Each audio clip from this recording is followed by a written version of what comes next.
Hey everyone, welcome to a new episode of the Red Devils Corner Kick podcast, a fan podcast dedicated to Manchester United Football Club.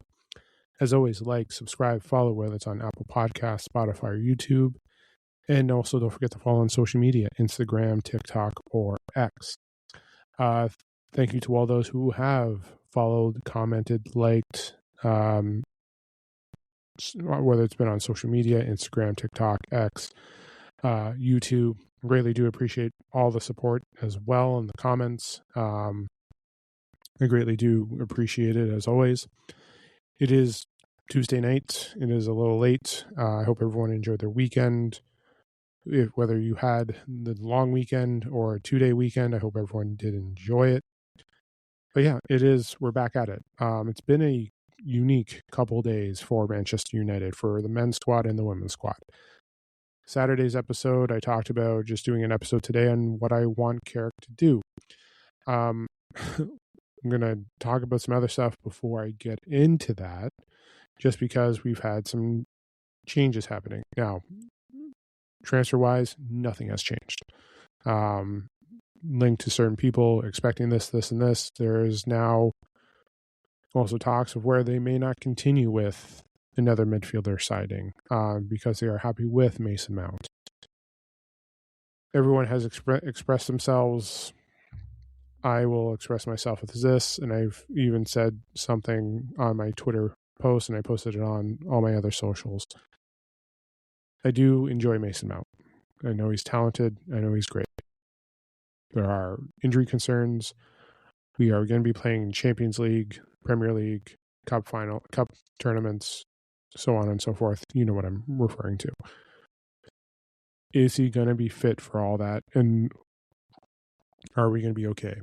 Listen, please remember last year, there was talks of getting a goalkeeper or a keeper for the season. They did not end up going to get one because they thought they were satisfied with Onana and Bayender until what happened at the beginning of the season with the lost Arsenal and then the loss to Grimsby. So and then they went on and got Semi Lamens. We're 4 weeks from this happening, so we have until roughly the first week of September, after possibly Labor Day. We have Hull City, Ipswich, Everton as our first 3 games. We have a Champions League game plus Man City. Let's just not hope we go through the same scenario as we did last year. That's where I'm going to leave it as. So I don't want them panic buying, so on and so forth. I do want another midfielder. Mount can be used as a utility player, whether we need him there or if we need him at the 10, out on the wing. Like, there are scenarios where he can fit in. So let's leave it there.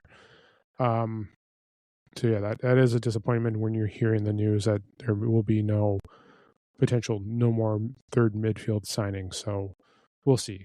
One day there's no signing, next day there is. For all we know, next week we sign 2 midfield, like every time. So, and then we're hoping that nothing happens in the preseason. So preseason now until the season, hey, we can, unless they're going to go with the Licha scenario where they play Licha up, like, let's just leave it there. Let's just, we know. I know the expressions on Instagram, TikTok. I've seen it on X. I've seen it on YouTube. Fan channels discussing that. So, yeah. Also, in the news, for the women's squad, Mark Skinner and United parted ways. There's a different direction the women's squad is going. Is this, which I understand why he would leave. It also is heartening to see why some players are leaving. Gabby George is now gone. She's expected to sign with Brighton. So we've lost depth. We've lost some starters. I think that's now 6 players we've lost, which hurts. It really does. I do like Gabby George. Fit in greatly when we did lose players. She was great for a rotation. Great piece, great as a starter. So it is tough to lose a player like that. Losing Mark Skinner as a manager, is tough too for what he has done. And I thanked him on X, and I posted it on my Instagram and my TikTok as well, thanking him for what he has done, especially for what they did last season. Like, I know it's not the way, we didn't like the way it ended last season. Obviously, depth, injuries, so on and so forth, just went. It went. And we saw the exhaustion, everything. We saw it there. So, unfortunately, the parting ways is tough for what he has done. And obviously, the struggles with the club since certain ownership has taken over, obviously trying to build, get it going forward. Listen, we do need to compete, but we're seeing the lack of commitment now with the men's side with backing this manager. Now we're seeing it. We saw it now and why. So they are going with a different approach, focusing on youth, building the academy, getting things going. How's that going to look in the end? We don't know. I know it's scary at the moment, but we have to wait and see. They do have their potential replacement on the way. Eva Olid, manager for, I just have it up here. Just give me a moment. Foreign manager who just passed with a heart of Midlothian in Scotland. They just won the Scottish Premier League as well. So leaving as top of the league, getting their first one as well. So she has done. She shows that she's won in the league. She has been there. Was appointed manager in 2021, losing to a cup final to Rangers and then winning the league this past year. So she has done incredible things from what I've been reading about her.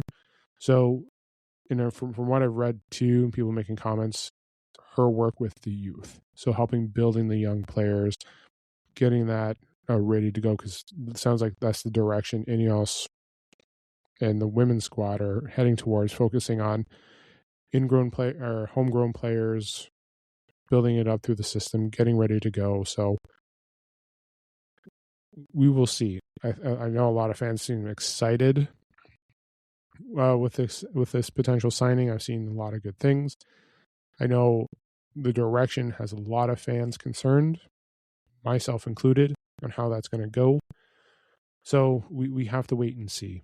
We don't know. The one thing that's just concerning is the departure. Obviously, the manager wants to go in one direction. The ownership wants to go in a different one. They settled their things and so on and so forth. The thing is, we are 4 weeks away from the season. So preseason hasn't really started yet for the women's squad, but we're at an appointment where we're at a situation where we don't have many signings. The depth is a concern. I know we're only going to be playing League Cup, FA Cup, and the Super League. So obviously we're not going to be playing in Champions League. The goal should be to try and get back. But with departures, battling with Chelsea, Arsenal, and Man City, trying to keep up with them, battling Tottenham. We have a battle for the women's squad. So there is going to be a tough road. The question is, how long are we going to be there, and what are we going to see? So are we going to see the growth?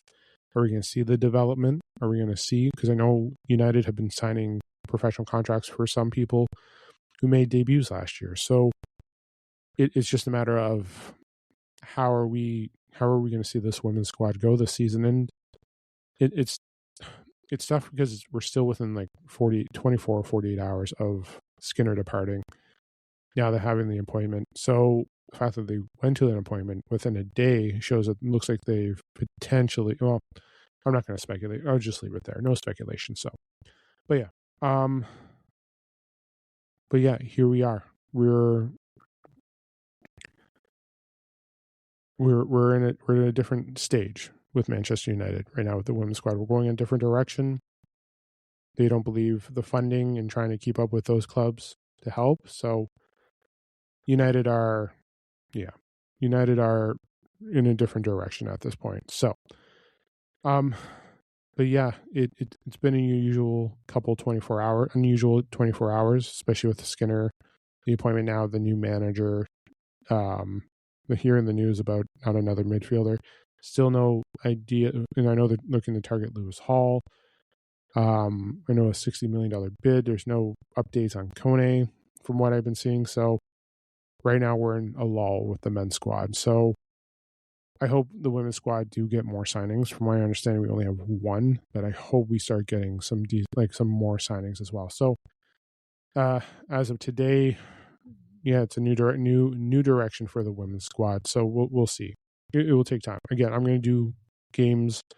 I'm going to do watch-alongs for the games. I'm doing a watch-along on Saturday for PSG. So keep an eye on for that as I post too. So, okay. Obviously, with everything going on and all that stuff. So we're now I can get to, I'm now tongue-tied. Today's episode was going to be mostly talking about Michael Carrick for this season. We're 3 weeks into preseason. We're 4 games away. 3 games. We got PSG, Leeds next week, and then AC Milan. So yeah, we're 3 games away from the preseason ending, and we're about 2.5 weeks from the regular season starting. I think we're about 4 weeks away from the transfer window. So why not talk about Michael Carrick? Why not look at it here? Let's just focus on this episode about what we expect from Michael Carrick. Listen, last year, and I know I've used the word manager. And he's titled as a head coach. So obviously last year was the caretaker, Michael Carrick. This year is the boss. So what we saw last year is not what we're expected to see this season, potentially. And I don't want to be talking about him as potential puppet, him not talking bad about the Glazers, so on and so forth. I want to talk about him being the man. We have to talk about how he's going to run this team this season, how we're going to look at it here. As of right now, it's not looking good for support with him in terms of depth. Obviously, I just talked about Mason Mount. No additional signings of midfielders. They don't get me wrong. They have spent money. I'm not like to say they haven't spent. They have. They spent about, I think, £100 million, so on and so forth, or probably less than that. Let's say about probably close to 90. Because again, Santos, Tielemans is roughly about 85. Darlow, and then Thompson. So yeah, let's just say under 100, just to be safe. Under 100 million, probably close to 100 million pounds spent on transfer. So we have spent money. It's just that we're not spending the money that we're looking at here. We're supposed to be expecting to have a budget of 150 million for that. So the question is, we're never going to know what Carrick is going to say. We know Carrick is happy with Mason Mount. He's thrilled to see it there. But like the question is, how is he going to react this season when we don't have players? How is he going to react when players aren't performing? How is he going to react when we have a player who's giving attitude and not happy with the decisions that are Carrick making? Right now, we have to look at it here. Carrick is the head coach. He is in charge of getting these players ready. The formation and everything is set for him to do.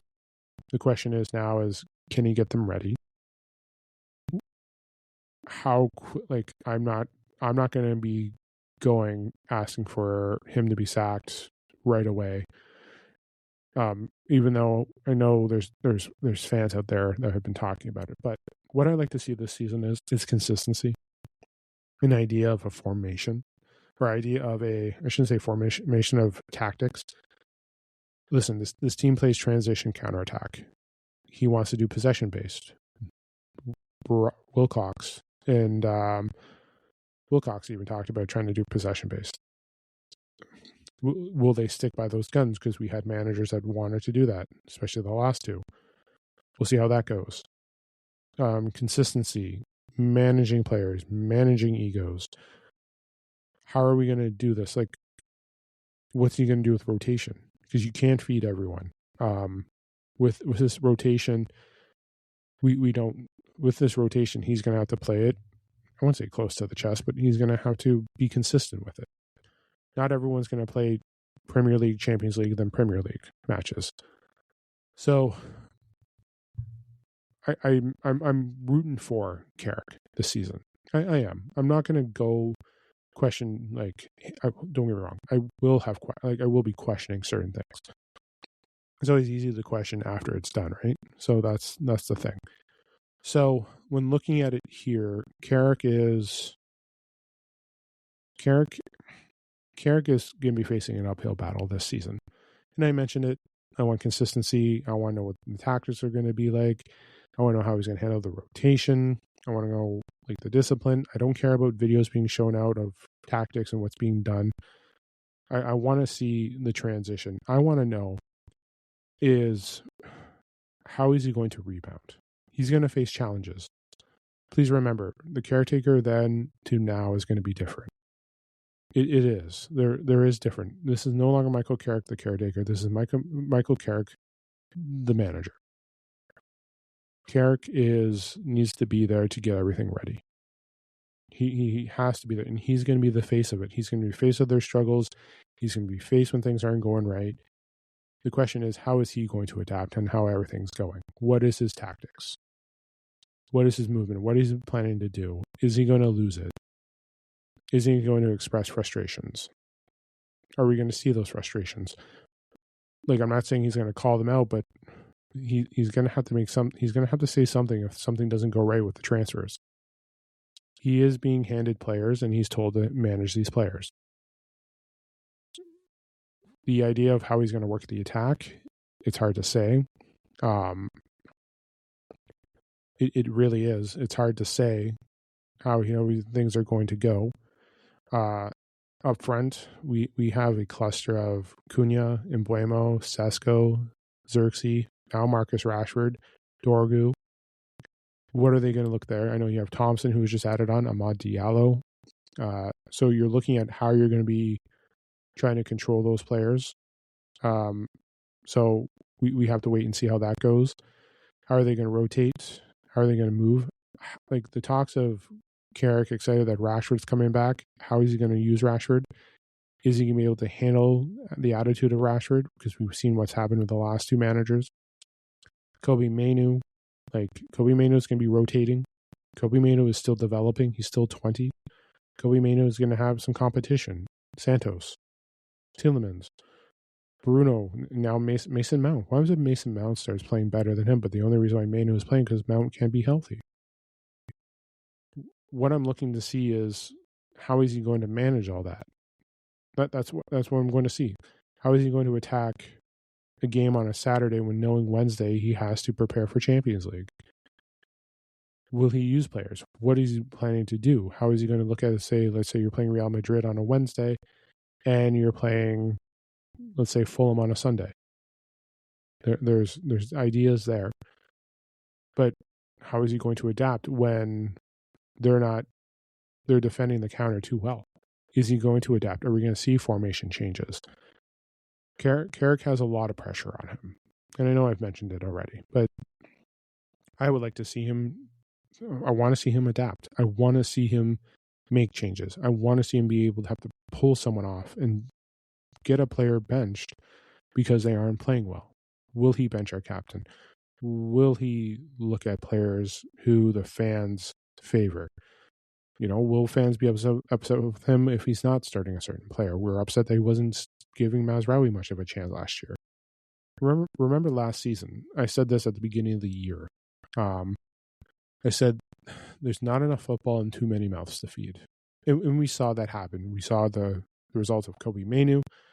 We saw other players, but there's just too many mouths to feed. And this season, there is going to be plenty of mouths to feed. The question is, how is he going to attack that? What is he going to do for the back four? Like, there are questions there on how to progress with this season. And it's hard to say because right now we don't know how this team is going to be. Like, we play AC Milan as the final preseason game, and obviously that game is going to get hyped up more than a Champions League's final. That's over. That's being overzealous. But the Man United fans are going to treat that like a Champions League final. They are. They're going to treat that because it's the caretaker versus the former manager, or the current manager, so on for like head coach versus the former manager. Like that title just sounds weird. But the thing is, what does he do going into that?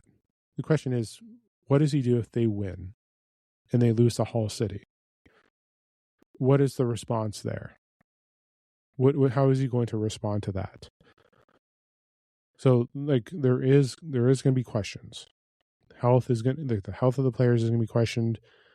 What's he going to do if Mason Mount gets hurt? If we lose Tielemans, who is coming in here, but I'm just using him as an example. Luke Shaw, Lissandro Martinez, once De Ligt is delayed coming back. That's 5 players there. That's 5. What's he going to say when the depth is there? What's he going to do? Bring in academy players? Which ones are you going to use? Which one is he going to like? Like, Luke Shaw is only good for 1 game a week. Same with potentially Mason Mount. So, and then Licha, who has had struggles with fluke injuries, like tearing an ACL, all that stuff. It's just tough to get those injuries. Like when you get those, I remember the 2023 injury. Then you had what he did a year later. Like it's tough. It really is. De Ligt's back. Like we don't have him yet. We don't know what's going on with there. Like what's he gonna do when we do suffer injuries with our left or right back? What's he going to do there when we're losing that? I just mentioned 5 players. Like Mount, Licha, nothing against Licha. We know when he's there, he's there. But Licha's hurt. Licha has had injuries in the past. De Ligt is not fully healthy. Mount has injury concerns. Luke Shaw has. Yes, last year he played every Premier League game. That was a fluke. So 4 players there. What if Sesko isn't fully healthy? We don't have depth for a striker. What is he going to do if Bruno gets injured? Like like how is he going to adapt to that? What's he going to say as the reason why we're not winning with that is? Are we going to see frustration with him? Are we going to see him code and develop? What if we start losing on a win streak? Are we going to see him still express himself? There is a lot of things that could go wrong this season, and Carrick is, I don't want to say set up to fail, but Carrick is set up to struggle. Do I think, like, I'm going to do my preview later on in the season, or later on before the regular season starts. It'll be out before Hull City, and I couldn't even get out that sentence. But right now, we are in a boat here where Carrick has a lot of challenges. It is. There's going to be challenges, and I like to see him overcome those challenges. But realistically, like I mentioned, the tactics, I want to see how he's going to do that. Are we going to see the possession base, or is he just going to give up after a certain time, be like, oh, it's not working? Is this board going to interfere with him on him trying to coach his tactics? Or is the board just saying, you're going to do this, if we're not liking it, you're going to change back to that? Is he even going to be able to set up what he wants? That's the one thing that's a concern. Is he going to be setting up what he wants? But we know it's the board because the board came out and tried to tell Amarim to change him as well. Carrick wants to see possession-based. Are we going to see that possession-based? We don't know. How long until he abandons the possession base and just goes straight back to transition or counter? Doing park in the bus type defense. What's going to happen? What's going to happen when we start facing teams that, though everything that Carrick did last year worked, because again, it usually does, what if it doesn't work again? What's Ineos and them going to do to back Carrick? What if we need personnel in the January transfer window? What if we are losing players in the January transfer window? What if we have injuries that players are gone? Because again, like Carrick is not going to express his frustration. We know that because we know that he doesn't have the full control. We know that. But Carrick what's Carrick going to do to adapt? That's the one thing too. Like the tactics, the consistency, the adaptability. How are we going to see him adapt? There's a lot of things we don't know. And obviously we're going to keep trying to push and find out more because obviously we don't. We right now, we're in the middle of our preseason, got 3 games left, and like we have a lot of things to work on. We do. Like nothing is preseason gets everyone fit and you start implementing some of your tactics. But right now, we're not seeing the test of what Carrick's doing with the proper 11. Cunha is coming back. Bruno, Delo, Mazraoui, they're back this week. We saw them. They should be into training. We'll probably see them appear this weekend on PSG. The question is, what do you do there? What happens if the transition, what happens if that possession-based transition or possession-based system that you want to install doesn't work? Bruno likes to do the big passes. Cunha can do possession. Amad Diallo is perfect for possession. Even Mbeumo can do the possession. Cunha would be kind of similar to Bruno. Rashford is not possession-based. Rashford won't track back. Dorgu is still developing. Like you can try with Mount and Santos in the middle, but that's not going to work. Like Kobe can play, but he's more of an east to west type player. Him going north and south, and he doesn't really pass forward. So he's still developing. Tielemans knows how to play, and we're trying to replace Casemiro, who brought in, I think it was like 10 goals last season, 9 or 10 goals last season. So trying to replace that with him. Like I just want, like, again, when he's doing his tactics and preparing, how is he going to see things? Because again, the midfield, they're all different players. They are, like, no one's there to replace Casemiro, but there's someone there to try to fill in what he has done. But yeah, we'll see. But again, seeing him saying Mason Mount, he's happy with that. Don't get me wrong, he is talented, but I mentioned 4 players that could potentially get injured, that can be injured for a long time. What's he going to do then? Is he going to request more players? Are we going to see that? Or are we going to get to the point where we're going to be desperate at the final week of the transfer window and we're not going to like what we're seeing? Like, United are lucky that they're playing Hull City and Ipswich and Everton, but like, realistically, they're not really important. Like, sorry, I should reword that. No, like, that was poor words by me. Like, they are important games. They are. But there, and I mentioned the other episode too, there's no guarantee in those wins. Because like I mentioned before, when we talked about AC Milan, they can blow out AC Milan 10-0. If we lose 1-0 to Hull City, what's the point? Like I mentioned, this is why I like preseason, but at the same time too, preseason is, the way it is. But for Carrick and everything, like Hull City, Ipswich, and Everton are important games. They are. They're points that we cannot drop. But I know some people are probably looking at it. That's how I should have worded it.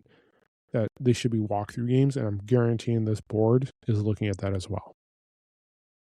Also, I should have mentioned the conditioning, the fitness of this team. How is Carrick going to get this team? Like, is this team going to be actually fit? Because, they're going to be facing teams that can run for days. They're going to be facing teams that are possession-based and can outrun us. What does he do then? How is the physical fitness of this team going to look? Because Amram had them fantastic. Like, they were physically fit to transition, and you saw it drop off. Can he bring that back for what he did in those beginning games to now? And are they going to? The intensity of practice, so on and so forth. Once we're going to see them being, how do I say it? It's a very common, down tools. There you go. Once they down tool Carrick. If we're seeing them struggle, and you're seeing it go through, how does he adapt and get them out of it? What does he do when they start not playing to the way that he wants them to play? And they request that, like, because we've seen it happen. We've gone through a handful of managers. But what happens if, the physical fitness for these games is going to be there? Cunha's not used to it, and Buemo's not used to it. Let's be fair, most of these players on the squad won't be used to it because they haven't been there. They haven't. It's been a while since we've been in Champions League or even Europe, like overall European competition. But the physical fitness is going to be a question, especially when we're playing teams. They showed the first pod. Bayern, Barcelona, Real Madrid, PSG are all in that first pot. Guess what? When we see them midweek, we're not going they're going to find ways. And there's going to be weeks where we're having 3 games. So, like, for example, we're going to have Everton, a Champions League game, and then Man City. That's the first game. That's the first test. There'll probably be one more after that, and so on and so forth. So it's going to be like that all season, where there's going to be a struggle. The question is, can United adapt? Can United get themselves back the proper fitness when they're playing those games? Because again, like, let's say we play Real Madrid on the Wednesday and we're playing Man City on the Sunday. How exhausting is that going to be? It's going to be quite exhausting, I would think. So we have to wait and see how it goes. It's there to think about, but like, again, I talked about consistency, I talked about adaptability, I talked about tactics. Listen, he's going to be playing the formation that they want them set out, which is basically a 4-3-3, but the formation is just going to look as like a 4-2-3-1, playing counter attacking, but like, we'll see. And then again, like, there's going to be pressure there through the mid. Like, he has to be able to adapt and get things going. Are we going to see a formation change? Are we going to see, like, or is he just going to do what he's being told? In the end, right now, after I've just talked about all this, at the end of the day, is he just going to be told what to do and just say, here you go, hope for the best? So, listen, there's a lot of things to talk about, but yeah. Listen, today's episode is basically about managers, almost like me talking about Carrick. Obviously now with Skinner gone, Lead coming in, so we have the new manager, which has just been appointed today. So we have that happening. So listen, we have a lot of challenges going into this preseason. We have a lot of challenges going into, like, for both the men's squad and the women's squad. There's a lot of things that are concerned for the club. So we just have to wait and see. We'll see how it goes, because again, we're still in the preseason. Women's squad should be having their preseason soon. They're going to be in a big block with obviously a new manager. So we'll see. And then Carrick, it's just a matter of, listen, there's a lot of things I want to see. I want to see improvement on adaptability. I want to see improvement on conditioning. I want to see improvement on consistency.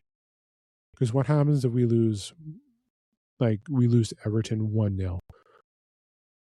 And then we blow our, like, let's say we lose to Hull City. How do they rebound to that? How do they, like, let's say they lose their first 2 games. There's a possibility, ladies and gentlemen, there's a possibility that they could lose the first 3, or like they can go 1-1-1. They can drop points in those 3 games. We've seen it. This is the ultimate test here when I'm talking about consistency, adaptability, like aggression. Like, we want to see things here. And what happens if they drop points in those 3? Again, nothing to Hull City, nothing to Ipswich, nothing to Everton. But realistically, we've seen how these players, I shouldn't say all, but some of these players play against these types of clubs. So they may be affected by that. Then we're going to go and see them show up against Man City. That's the one thing that's going to kill me. That's one thing going to kill the fan base, is we don't show up against those 3 teams, but we come back and everyone thinks that we're back because we beat Man City, because they only care about playing the derby. And we hope that they show up against that Champions League. For all we know, that week, it's big week of Champions League. For all we know, we get Real Madrid. But who knows? There's a lot of things to look at. So I will be back Thursday. Yes, Thursday. I'll talk about the PSG game. I'll catch up on transfers. I'll catch up more on our new manager for our head coach for the women's squad. And then Saturday I will be doing a watch along for the PSG game. So we'll talk about that. But yeah, we'll talk about those games as we're coming up. And then we're almost there. And then we have a Leeds game next week, which I'll be doing some earlier episodes for that. And then next Saturday is the match against AC Milan. I think I might just do a watch along for that too. Who knows? But yes, enjoy your Tuesday. Enjoy your week. I'll talk to you guys on Sunday. Don't forget to hit like, subscribe, follow, whether it's YouTube, Apple Podcast, or Spotify, and then Instagram, TikTok, or X for social media. This is the Red Devils Corner Kick Podcast. Glory, glory, Man United.